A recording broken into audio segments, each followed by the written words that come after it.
Hi ma'am. Ma'am ngasisu akhoi ningol sakaubaga ning Diwali naksilakpaga ga mari leinana haitare ko. Da kai hometown furniture ai mamang da sun tawgrabne akhoi si RM Enterprises ki hek mathakta leiba hometown furniture wain lakai area du ojine ko mamang da aina dum hakini area sa dum ai makha kumaga ucher ge wahin lakai laranbi gi hek nakan Manikumar jewelry gi sun nakan aduga RM Jeweler gi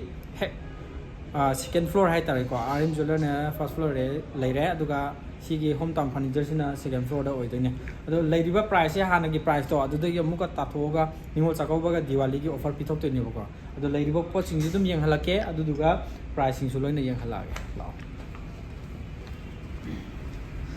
sigi sofa je hana offer gi matung da 65 adum tharam me ko 65 ta tharam mane adu hoji ising manga ta thoga 60000 da dum mayam gi dum to hangan gari na proprietor na smine pau pirak pada ga ina mayam da inform taw jabani ko adu si 65 piram 60 da leire adu duga sigi sofa ja L shape ne ko L shape se center table ma yawrani duga tul ani am ga yawrani mai price na 52 leiba ko 42 leiba 42 dagi 5000 tau thodi kya tar camera mein kya tar 5000 37 lising manga adum ta thoni ko hanagi price tu dagi ai calculate tawrage ai yeng ba min adum taw biro daga sigi 37 leiba ne ba sigi je 37 or the 5000 tatho di 32 da pitho ni ko sigi sofa kam bed ni ko si ja sofa kam bed cha petak yang halaki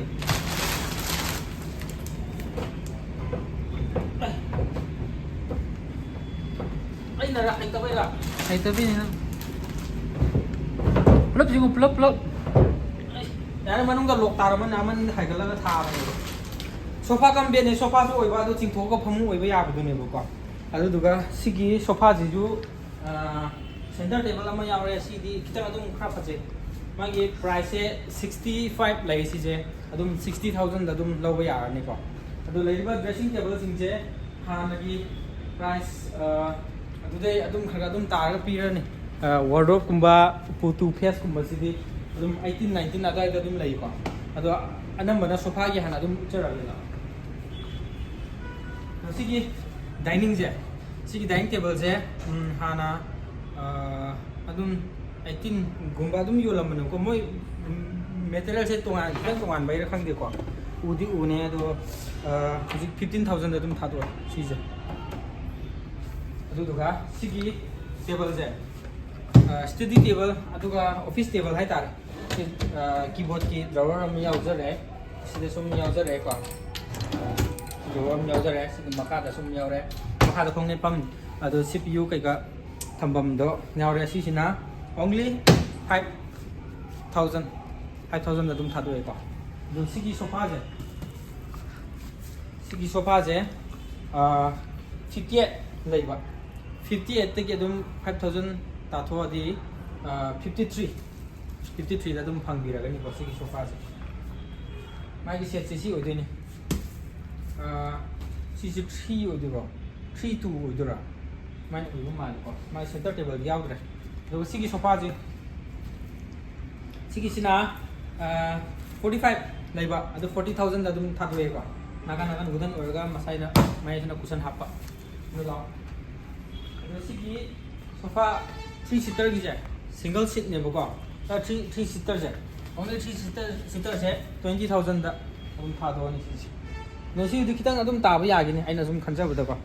aduga single da pambiba mioi singi 3 seater ke ka 2 ke ka game yaw da single da ani khak lai jai ko to si je sing home ani amamam da lising ahum da thado ni ko ani da lising taruk adum tare lising ahum da thado duga sigi ja sigi price 58 lai bo ko 58 cha dum 53 da dum thadok jar gan dum lai ra aduga sigi sofa je 55 ni bo ko 50 da dum yar ꯁꯤ tool ꯑꯅꯤ ꯑꯃ ꯌꯥꯎꯖꯔꯦ table ꯌꯥꯎꯈꯤꯗꯣꯏꯅꯤ table ꯂꯩꯔꯤꯕ꯭ꯔꯥ ꯑꯩ ꯀꯨꯝ ꯇꯧꯕꯅꯦ table ꯂꯩꯔꯕ ꯃꯥꯜꯂꯦ ꯁꯨꯃꯥꯏꯅ ꯑꯗꯨꯝ ꯂꯩꯔꯦꯀꯣ ꯑꯗꯣ ꯋꯥꯔꯗ꯭ꯔꯣꯞꯁꯦ ꯑꯗꯨꯝ ꯕꯨꯛ ꯇꯧꯔꯝꯕꯁꯨ ꯑꯗꯨꯝ ꯌꯥꯎꯈ꯭ꯔꯦꯀꯣ ꯑꯩ ꯐꯥꯎ ꯂꯧꯈ꯭ꯔꯦ ꯕꯨꯛ ꯇꯧꯈ꯭ꯔꯦ ꯑꯗꯣ ꯁꯤ ꯁꯣꯐꯥꯁꯦ ꯀꯔꯝꯕꯩꯅꯣ ꯁꯤꯒꯤꯅꯤ ꯁꯤꯒꯤꯔꯣ ꯃꯥꯏ ꯇꯨꯜꯅꯦ ꯑꯣ ꯁꯤꯒꯤ ꯇꯨꯜ ꯑꯅꯤ ꯌꯥꯎꯔꯛꯀꯅꯤ ꯍꯥꯏꯀꯣ ꯁꯤꯅꯦ ꯑꯗꯨ ꯃꯌꯥꯝ ꯑꯗꯨꯝ ꯇꯦꯟꯇꯪ ꯑꯗꯨꯝ ꯑꯞꯗꯦꯠ ꯇꯧꯖꯕꯅꯤꯗ ꯑꯗꯨꯝ ꯑꯄꯥꯝꯕ ꯌꯥꯎꯔꯒ ꯑꯗꯨꯝ ꯂꯥꯛꯁꯤꯜꯂꯒ ꯑꯗꯨꯝ ꯑꯣꯔꯗꯔ ꯇꯧꯁꯤꯟꯕ ꯌꯥꯅꯤ ꯑꯗꯨꯒ ꯕꯨꯛꯀꯤꯡ ꯇꯧꯕꯁꯨ ꯑꯗꯨꯝ ꯌꯥꯔꯦ ꯁꯣꯐꯥꯗꯤ ꯑꯗꯨꯝ ꯄꯤꯁ ꯈꯔ ꯑꯗꯨꯝ ꯂꯩꯔꯤ ꯑꯗꯨꯒ ꯁꯣꯐꯥ ꯀꯝ ꯕꯦꯗꯇꯤ ꯑꯃꯈꯛꯇꯪ ꯉꯥꯏꯔꯦ